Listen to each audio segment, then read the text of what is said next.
Alors, aujourd'hui, je vais parler du statut de la femme à Gerba. Pourquoi? Parce que c'est un thème qui me tient à cœur, tout simplement parce que je suis femme, d'accord? Et que je suis aussi mi-tunisienne.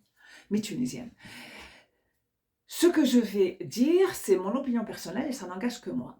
Et je précise que je ne parlerai que des Djerbiennes, c'est-à-dire celles qui sont nées et grandies à Gerba, qu'elles soient musulmanes, juives ou catholiques, mais je ne parlerai pas de toutes ces filles du Nord qui sont venues s'installer en Tunisie, qu'elles soient du nord de la Tunisie ou qu'elles viennent de l'Europe. Je parle des Djerbiennes.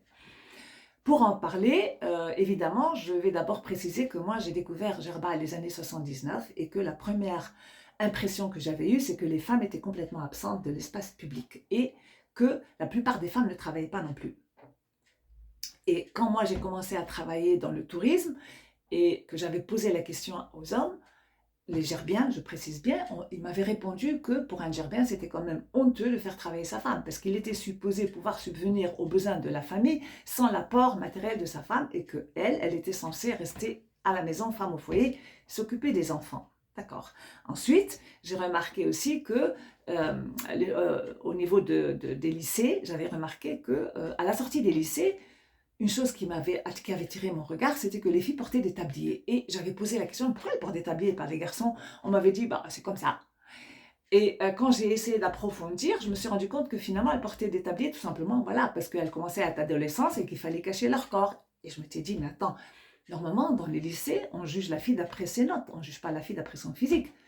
Donc, quelque part, je me suis dit, ah, on est déjà en train de formater l'esprit de ces filles-là à leur rôle, à leur futur rôle, non pas de femme, mais de proie. Voilà. Donc ça m'avait extrêmement choquée. Je dois dire que 30 ans après, c'est-à-dire cet été quand je suis descendue, j'ai remarqué, cet automne quand je suis descendue, j'ai remarqué que les filles portent toujours encore des tabliers. Et je m'étais dit, rien n'a changé finalement. Donc, on va dire l'image de la femme reste telle qu'elle est. Donc, qu'est-ce qui a changé finalement? Parce qu'aujourd'hui, il faut le reconnaître, les femmes travaillent. 30 ans après, les femmes conduisent des voitures, ce qui était inimaginable ces années 80. Aujourd'hui, les femmes roulent à bicyclette, à vélo, elles sortent au restaurant, elles vont au café, elles sortent le soir même. Alors qu'il y a quelques années de ça, quand moi j'habitais Gerba, non, les femmes qui sortaient, elles étaient considérées, je suis désolée le mot, être des putes, tout simplement. Aujourd'hui, ça a évolué. Par contre, oui, ça a évolué, mais dans la majorité des cas, quand je vois des filles sortir, soit c'est un groupe de filles, soit elles sont accompagnées par un membre masculin de la famille. Pourquoi? Parce que cette société reste quand même assez, je veux dire, machiste, d'accord? Ce sont quand même les hommes qui imposent les règles de la respectabilité, si je peux dire ça comme ça. Au sein des familles, par exemple, il faut savoir que l'élève, même si elle fournit une meilleure note que son frère, et d'ailleurs, les statistiques et les chiffres sont là, c'est que au moment du bac, les meilleures réussites sont quand même octroyées aux filles. Malgré ça, elles sont quand même reléguées au rôle généralement au rôle de femme. Ça veut dire quoi? C'est que quand elles rentrent du lycée, ces filles-là, moi j'avais remarqué dans les familles gerbiennes que si le garçon sort du lycée, il va s'amuser, il va jouer, il va faire ce qu'il veut, la fille, elle non. Elle rentrait, elle aidait aux tâches ménagères, elle faisait à manger avec sa maman, elle servait son frère et le papa. Et les frères qui rentraient n'avaient rien à justifier. Ils pouvaient sortir quand ils voulaient, faire ce qu'ils voulaient, et même si au niveau des résultats scolaires, il était plutôt médiocre, eh ben, c'était quand même lui qui avait toutes les libertés possibles et imaginables. Ce n'était pas la fille. Parce que quand on parle de liberté par rapport à la fille, je suis désolée de le dire, mais la majorité on va dire ça comme ça, la majorité des hommes, pour eux, si une fille veut atteindre une certaine liberté, eh ben, on vous dira, ah oui, ben oui, elle veut être libre, elle veut baiser partout. Non, c'est pas ça la liberté. Pas du, ça n'a rien à voir. Donc, il y a ça qui m'a aussi souvent dérangée dans cette société assez machiste des hommes. Et puis, je vais rajouter autre chose, c'est que ces femmes, on va dire la vérité, ces femmes, qu'elles soient intelligentes, qu'elles soient extrêmement cultivées, qu'elles aient des valeurs humaines, voilà, respectables, tout ça ne suffit pas. Pourquoi? Et je vais dire pourquoi. Parce que moi, quand je suis descendue à Jarba, même dernièrement, et que je remarquais un phénomène qu'il n'y avait pas il y a 20-30 ans de cela, c'est que ces filles-là, je ne critique pas la religion musulmane, je ne m'en donne pas le droit. Ce n'est pas à moi de critiquer une religion, je vais juste parler d'un phénomène de société qui a attiré mon regard. Et en fait, j'ai remarqué que beaucoup de filles portaient de plus en plus de voiles. Et quand je leur posais la question, parce que oui, je côtoie les Gerbiens, oui, je côtoie ces filles, oui, je vais chez elles, et oui, je parle avec elles ouvertement, parce que justement, je suis une tunisienne, donc elles me font certaines confidences. Et quand ces filles-là me disent, tu sais, il faut comprendre une chose, c'est que nous, quand on sort dans la rue, les regards des hommes se posent sur nous. Donc, pour avoir une image de fille respectable, eh ben on se couvre, parce que sinon, on sera, on va dire, pas forcément insulté par ces hommes, mais mal jugé. Et quand c'est des femmes qui sont mariées, elles me disent, oui, quand je sors avec un voile, ben voilà, on me fout la paix. On n'ira pas dire à mon mari, ah oui, ta femme sort pour se faire aguicher. Et je me suis dit, c'est quand même étonnant. Les plus forts dans ces sociétés, c'est bien ces femmes. Je veux dire, elles se sont battues pendant des années à pouvoir étudier, à ramener de bonnes notes. Elles se sont battues sur le marché du travail. La preuve, c'est qu'aujourd'hui, elles sont présentes dans pratiquement tous les domaines, même si je dois rajouter qu'elles se font extrêmement exploiter parce que les salaires entre les filles et les garçons sont quand même extrêmement différents, que ce soit une vendeuse ou une employée d'hôtel, malgré tout ce qu'on peut dire. Et que malgré tout ça, il y a quand même cet esprit machiste qui veut qu'elle ne peut acquérir ce statut de fille ou femme respectable que si elle se couvre. Et les hommes, c'est quand même étonnant que tout le respect, et ça c'est les hommes qui me l'ont dit, oui mais tu vois, voilà, c'est quand même, on va dire, comment dire ça, l'image de la famille elles se doivent de préserver. Et je me dis, c'est quand même étonnant, c'est toujours les femmes qui doivent préserver l'image de la famille. Les hommes non, ils peuvent faire ce qu'ils veulent. Parce que, entendons-nous bien, les hommes dans la société djerbienne font absolument tout ce qu'ils veulent. Rien ne leur est dicté, ni par la religion, parce qu'ils font ce qu'ils veulent, ni par les normes ou les lois de cette société machiste. Ces hommes-là s'épanouissent à leur guise comme ils le veulent.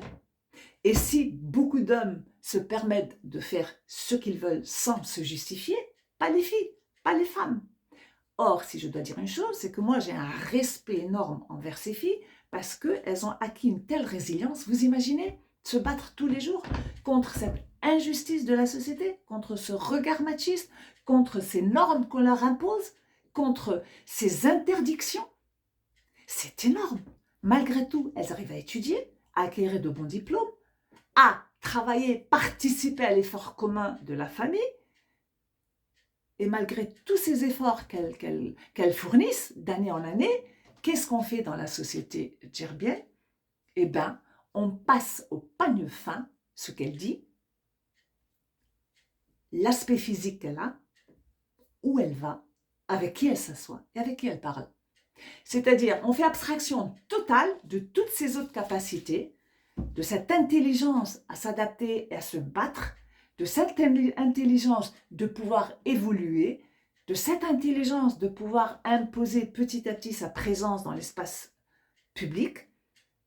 On fait abstraction de tout ça et la seule chose qu'on juge en elle, est-ce qu'elle est couverte et est-ce qu'elle est respectable? Moi, j'aimerais qu'on me donne la définition exacte du mot respectable. Je ne dis pas, attention, il ne faut pas se leurrer, je ne dis pas que, comme m'a dit un certain monsieur, ah oui, mais j'ai compris, toi tu veux que ces femmes deviennent frivoles comme en Europe, qu'elles se baladent en string et en mini-jupe. J'ai jamais dit ça. Je n'ai jamais dit ça. Mais de là à les enfermer dans un rôle bien déterminé, tout simplement pour satisfaire ce complexe des hommes, c'est énorme. Et donc, je vais dire autre chose. Ces femmes-là, pour moi, non seulement elles sont extrêmement fortes, non pas indépendamment du niveau intellectuel qu'elles ont acquis, c'est pas ça. Indépendamment, je veux dire que le rôle social qu'elles jouent, indépendamment de niveau culturel qu'elles ont atteint, c'est pas de ça que je parle. Qu'elles soient médecins, ingénieurs ou qu'elles soient femmes des ménages ou coiffeuses, c'est pas ça. Chacune à son niveau mène un combat gigantesque. Chacune à son niveau doit se battre quotidiennement contre justement cette mentalité. Les hommes, eux, non. Pourquoi? Parce qu'ils justifient leur diktat, et souvent je l'ai entendu, oui mais c'est moi qui nourris la famille. Déjà que ces femmes, même si elles sont au foyer, elles ne sont ni payées ni reconnues, ce qui est déjà grave en soi, mais en plus parce que lui nourrirait la famille, Donc, c'est lui aussi qui peut dicter les lois de la société. Il faut qu'on m'explique. L'autre chose que je dois dire, finalement, à Djerba, qui maintient ce cocon familial? Qui, qui est le pilier de la société? Qui est ce rocher sur lequel tous les membres de la famille s'appuient? Ce sont les femmes. Ce sont les femmes. Et souvent, indépendamment de ce que peuvent se permettre leurs maris en dehors du foyer, et je sais de quoi je parle, ces femmes-là continuent à se battre. Qu'elles soient mariées, qu'elles soient divorcées ou qu'elles soient veuves, avec les armes qu'elles ont, et les armes, on va dire, la limite du possible, ce qu'elles fournissent comme effort est gigantesque. Est gigantesque de pouvoir soutenir le regard de ces hommes, de pouvoir, pendant des années, chaque geste qu'elles font, elles doivent justifier tout, absolument tout, leur choix de vie. Quoique, je dois dire une chose, c'est qu'une m'a dit l'autre fois, tu sais, nous, à Djerba, on peut atteindre tous les niveaux que tu veux, mais on nous a inculqué une chose, c'est que la seule réussite réelle sociale, c'est d'être marié. Donc, entre parenthèses, il y a des filles qui m'ont dit, si finalement on porte le voile, c'est, voilà, comme je l'ai dit tout à l'heure, c'est pour pouvoir peut-être attirer un candidat et pouvoir se marier pour, voilà, avoir une certaine notoriété dans la société djerbienne. Oui, c'est pas ça que je remets en question. Je remets en question les normes et les valeurs, on va dire ça comme ça, sur lesquelles on se base pour porter un jugement sur ces femmes. Voilà ce que je remets en question et que je tenais absolument à dire. Et en parallèle, j'aimerais aussi, si vous voulez, exprimer toute mon admiration pour les femmes que personnellement je connais. Certaines sont célibataires, d'autres sont veuves, avec ou sans enfants, qui continuent à se battre, aussi difficile soit-il, parce qu'il faut savoir une chose à Djerba, c'est que quand on est divorcé, ou qu'on n'est pas marié, ou qu'on est veuve, la majorité de ces femmes ont une extrême mauvaise réputation. Pourquoi? Parce qu'elles vivent sans homme. Donc, qui dit sans homme, elles vivent sans être surveillées, en gros. Donc, j'exprime vraiment mon admiration parce que moi, avec mon éducation à l'européenne, avec ma mentalité, ma grande gueule, moi, je n'ai pas résisté à ce joug. Moi, j'ai quitté l'île parce que je n'en pouvais plus. Ces femmes, la plupart d'entre elles n'ont pas le choix et elles continuent. Et c'est elles, et seulement elles, si vous voulez, qui ont, je dirais pas que, c'est elles comment dire ça, qui ont défoncé les portes. Ce n'est pas les hommes qui leur ont ouvert les portes de la liberté. Ce sont elles qui ont défoncé les portes. Par leur courage, leur intelligence et leur résilience. Donc, messieurs, si vous pouviez porter un autre regard sur ces femmes, un regard beaucoup plus lucide, comprendre que ces femmes, quelles qu'elles soient, ces femmes avec leur capacité, avec leur force, avec leur courage, méritent tout votre respect. Qu'elles travaillent ou pas, qu'elles soient voilées ou pas, qu'elles soient assises dans un café, qu'elles soient femmes au foyer, c'est à vous de changer votre regard sur ces femmes. Si vous, demain, vous arrivez à atteindre un niveau d'intelligence pour comprendre que ces femmes que vous aimez, voilà, qu'elles sont respectables, pour utiliser vos termes, indépendamment de tout ce que vous pouvez penser et leur imposer. Ces femmes sont 1000 fois plus courageuses que les hommes à Djerba. À méditer.